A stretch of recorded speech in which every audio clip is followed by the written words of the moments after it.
राम राम।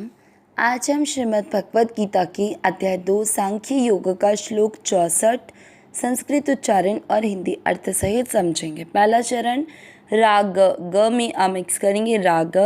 द्वे, द्वे का मतलब हुआ द आधा और व पूरा, व पर ए की मात्रा। द्वे, श में आ मिक्स करेंगे द्वेष। वियु, यु के साथ आधा कर वियुक। त पे आई की मात्रा तई, तई के साथ आधा स तईस्तु, वियुक्तैस्तु। पहला चरण रिपीट, राग द्वेष वियुक्तैस्तु। दूसरा चरण विष में अमिक्स करेंगे विषया नी, मात्रा के अंदर आधा न नी के साथ करेंगे निन। द्र का मतलब हुआ द आधा और र पूरा, र पर छोटी ई की मात्रा री, द्री, निंद्री। य पर आई की मात्रा यई, यई के साथ आदर्श यश, निंद्री यश। च पूरा च में मिक्स करेंगे च, र के साथ आधा न, चरण। दूसरा चरण रिपीट, वेशया निंद्रियश्चरण। पहला और दूसरा चरण साथ में, राग द्वेष वियुक्तैस्तु वेशया निंद्रियश्चरण। तीसरा चरण आ के साथ आधा त आत्म में आ मिक्स करेंगे आत्म, व के साथ आधा श वश, य पर आई की मात्रा यई के साथ आधा र यैर, आत्मवश यैर। विधेय या के साथ आधा त यात्मा, विधेयात्मा। तीसरा चरण फिर से, आत्मवश यैर विधेयात्मा। चौथा चरण प्र, प्र का मतलब हुआ प आधा और र पूरा पियारे। सा द मिया मिक्स करेंगे प्रसाद, म में मिक्स करते हुए मधि, ग के साथ आधा च गच्छ, छ में मिक्स करेंगे छति, गच्छति। चौथा चरण फिर से, प्रसाद मधि गच्छति। तीसरा और चौथा चरण साथ में, आत्मवश यैर्विधेयात्मा प्रसाद मधि गच्छति। पूरे श्लोक का उच्चारण एक साथ, राग द्वेष वियुक्तैस्तु वेशया निंद्रियश्चरन् आत्मवश यैर्विधेयात्मा प्रसाद मधि गच्छति। एक बार फिर से, राग द्वेष वियुक्तैस्तु विषया निंद्रियश्चरन् आत्मवश यैर्विधेयात्मा प्रसाद मधि गच्छति। श्लोक का अर्थ समझेंगे। आज के श्लोक में भगवान अर्जुन के चौथे प्रश्न का उत्तर दे रहे हैं, जिसे अर्जुन ने श्लोक 54 में पूछे थे। वह चौथा श्लोक ये था कि स्थित प्रज्ञ मनुष्य किस प्रकार से चलता है।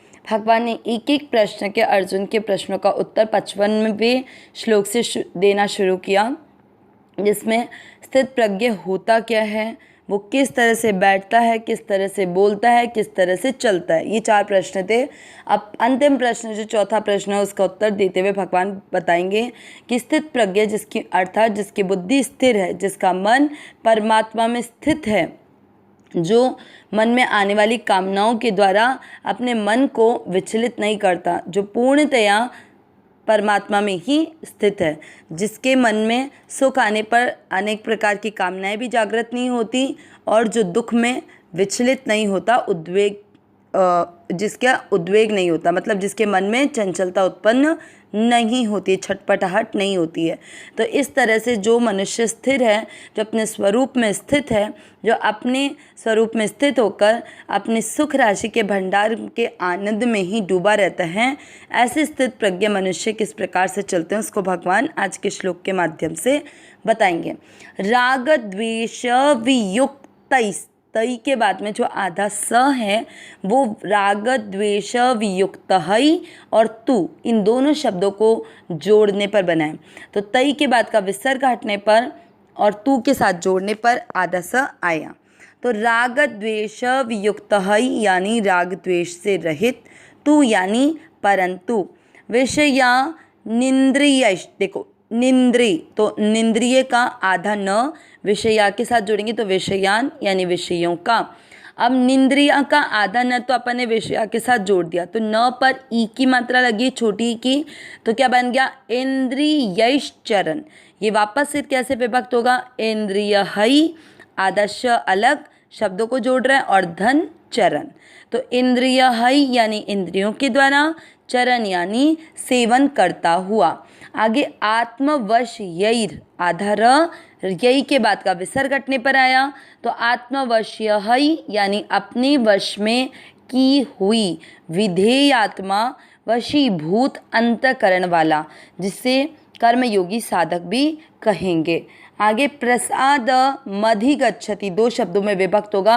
मधि का जो म पूरा है उसका आधा म प्रसाद के साथ जुड़ेगा, तो प्रसादम, प्रसादम यानी अंतःकरण की निर्मलता को, और म में अमिक्स किया था तो वो उससे बन गया अधिगच्छति यानी प्राप्त हो जाता है। पूरा अर्थ क्या निकला, परंतु वशीभूत अंतःकरण वाला, मतलब जो कर्मयोगी साधक है वह राग द्वेष से रहित, अपने वश में की हुई इंद्रियों के द्वारा विषयों का सेवन करता हुआ अंतःकरण की निर्मलता को प्राप्त हो जाता है। अब यहाँ पर एक शब्द प्रयोग हुआ है तू। ये तू क्यों आया है, जब आप दो चीज़ों के बीच में अंतर बताते हैं, ऐसा बताते हैं ना, ये हुआ था लेकिन ऐसा ऐसा होता है ना, तो ये पहले वाले श्लोक के साथ भगवान अंतर बताने के लिए यहाँ पर तू अर्थात परंतु शब्द का प्रयोग कर रहे हैं। पिछले श्लोक में भगवान ने बताया था कि आसक्ति रहते हुए विषयों का चिंतन करने मात्र से एक मनुष्य का पतन हो जाता है, क्योंकि उसकी बुद्धि नष्ट हो जाती है। कैसे नष्ट होती है, क्योंकि जो आसक्ति रखता है उसके मन में कामना जागृत होने पर अगर कोई भी व्यक्ति उस कामना में बाधा लगाता है तो उसको क्रोध पैदा होता है। क्रोध पैदा होने से मूढ़ भाव, और मूढ़ भाव से मनुष्य अपनी स्मृति को खो बैठता है कि वह मनुष्य है और उसे परमात्मा की प्राप्ति के लिए मनुष्य शरीर मिला है। ऐसा होने पर उसके विवेक का नाश हो जाता है, और जिस मनुष्य के विवेक का नाश हो जाता है वह मनुष्य का पतन स्वतः हो जाता है। ये हमने पिछले श्लोक में सुना। लेकिन यहाँ भगवान कहते हैं कि आसक्ति न रहने पर विषयों का सेवन करने से उत्थान हो जाता है। मतलब केवल एक आसक्ति है जो बाधक है। आसक्ति रहते हुए विषयों का चिंतन किया तो मनुष्य का पतन हो गया। लेकिन अगर आपकी उसके साथ में किसी भी प्रकार की आसक्ति नहीं है, आप किसी भी चीज़ को भोग रहे हैं लेकिन उसको भोग बुद्धि से नहीं भोग रहे हैं, जैसे आप भोजन तो करेंगे क्योंकि शरीर को भोजन देना आवश्यक है, लेकिन ये बहुत अच्छा है, हमें बहुत अच्छा लग रहा है, एक तो भगवान का प्रसाद समझ के खाना और एक उसको भोग बुद्धि से खाना कि बहुत ज़्यादा और सारा मेरे को मिल जाए। इस तरह से उसके साथ में आसक्ति है, उसके साथ जुड़ाव है, उसकी प्रियता, उसकी मिठास है, तो वो आसक्ति रही तब तो वह आपको बांधने वाली हो जाएगी, और ऐसा होने से मनुष्य का पतन निश्चित है। लेकिन आप किसी भी चीज़ को भोगते हुए उसके साथ आसक्ति नहीं रख रहे हो और विषयों का सेवन कर रहे हो तो मनुष्य का उत्थान हो जाता है।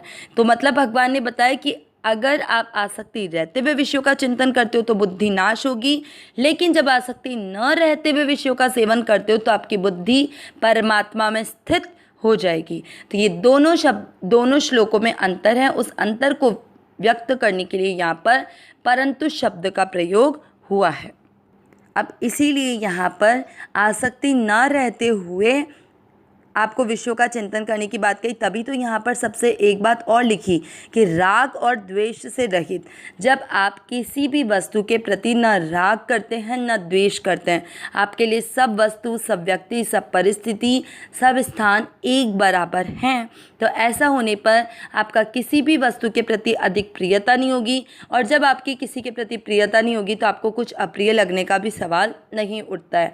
तो इस तरह से राग द्वेष से रहित होकर अगर इंद्रियों के द्वारा विषयों का सेवन किया जाए तो वह मनुष्य की बुद्धि परमात्मा में स्थिति होती है, क्योंकि वहाँ पर आसक्ति नहीं है। और जब आप आसक्ति न रहते हुए विषयों का सेवन भी करते हैं तो वो कर्म आपको बांधने वाले नहीं बनते हैं, वह आपको परमात्मा से जुड़ने से रोक नहीं सकते हैं। वहाँ पर मनुष्य की बुद्धि स्थित परमात्मा में होने के कारण बुद्धि पर किसी भी प्रकार का पतन नहीं होता, वहाँ पर परमात्मा में स्थिति बनी रहती है। अविनाशी सहज सुख राशि हे नाथ हे मेरे नाथ, मैं आपकी शरण में हूँ, आप कृपा करें मैं आपको भूलूं नहीं। नारायण नारायण नारायण नारायण।